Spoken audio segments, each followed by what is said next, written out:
دروازے سے نکلتا ہے اور باہر کی طرف جیسے منہ نکالتا ہے، مسجد سے باہر نماز پڑھ کے نکلے تو سامنے نور بھرا پہاڑ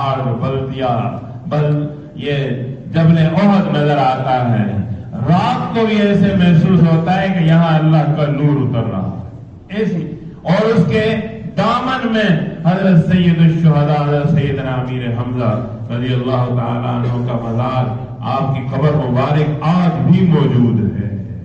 70 شہداء سمیت یہاں دفن ہوئے، اور ایسی آج غزہ کے شہداء کی میں جب لوتھڑے اور ٹکڑے دیکھتا ہوں اور ان کے گوشت کے مختلف جگہ پہ بکھرے ہوئے اعضاء دیکھتا ہوں تو وہ حضرت سید الشہداء حضرت امیر حمزہ کی شہادت یاد آ جاتی ہے۔ اسلام نے بڑی بڑی قربانیاں دے کے دین پھیلایا ہے میرے دوستو، جن کے ناک اور کان تک کاٹ دیے گئے، ایسا جوان رانا تھے، شکار کے ایسے شوقین تھے کہ عرب میں حضرت سید الشہداء حضرت امیر حمزہ سے بڑا شکاری کوئی نہیں تھا۔ کپڑے ایسے پہنتے تھے۔ یہ کون ہے آپ کو پتہ ہے؟ حضرت امیر حمزہ کون ہے؟ یہ میرے آقا کے پیارے چچا ہیں، حمزہ بن عبد المطلب ہیں۔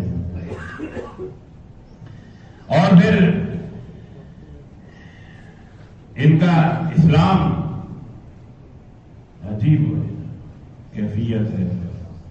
اللہ نے ان کو اسلام کے لیے جب قبول کیا، صرف 3 دن بعد حضرت عمر فاروق نے بھی اسلام قبول کر دیا۔ ان کے اور حضرت عمر فاروق کے اسلام لانے میں صرف 3 دن کا فرق ہے۔ حضرت امیر سید الشہداء حضرت امیر حمزہ، کان کاٹ دیے گئے، ناک کاٹ دیا گیا، آنکھیں نکالی گئی، زبان کاٹی گئی، پیٹ چاک کیا گیا، اور پھر کلیجہ نکالا گیا، اور پھر جگر چبانے کی کوشش کی گئی۔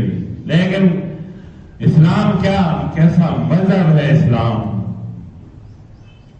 جب امن میں آ گئے، جب اسلام کو مان لیا، وہی وحشی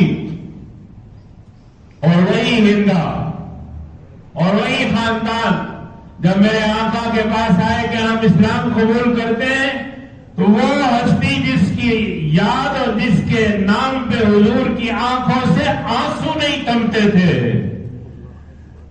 وحشی اسلام لانے کے لیے آئے تو حضور نے کہا ہاں تو اسلام تو لے آ، لیکن میرے سامنے کبھی نہ آنا۔ وَيْحَكَ غَيِّرْ عَنِّي فَلَا أُرِيَنَّكَ، وحشی تجھے میں اپنے دامن عافیت میں تو لیتا ہوں، تیری شفاعت بھی کر جاؤں گا، انگلی پکڑ کے جنت میں بھی لے جاؤں گا، لیکن جب میں تجھے دیکھتا ہوں نا تو مجھے اپنے چچا کا وہ مظلومانہ چہرہ اور کٹا ہوا جگر یاد آتا ہے، تو میرے سامنے نہ آیا۔